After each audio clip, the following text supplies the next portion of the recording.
बिना किसी वजह के पैरों और टांगों में तकलीफदेह सूजन का होना, मुतासरा जगह पर गर्माइश, सुर्खी या सूजश का होना, बुखार की वजह से सूजन का होना, सीने में दर्द, सांस लेने में दबाव या तंगी का एहसास होना। अब हम बात करते हैं ब्लड क्लॉट की, यानी खून के जमने की।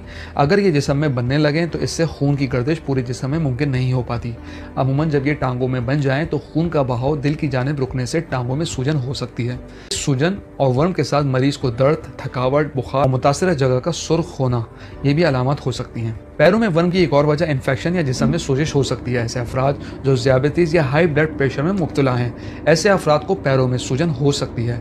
ये सूजन किसी चीज़ से काटने या जलने से भी हो सकती है। पैरों में सूजन की एक और वजह दिल के अमराज या दिल का बंद हो जाना भी हो सकता है। अगर दिल डैमेज हो जाए तो दिल ठीक से खून पंप नहीं कर सकता। अगर पैरों में सूजन के साथ थकावट, दिल का तेज़ चलना, कमज़ोरी, खांसी, भूख का कम होना, वजन का गिरना, सांस लेने में दुश्वारी और कै और मतली की एहसास हो तो फ़ौरन डॉक्टर से रुजू करें।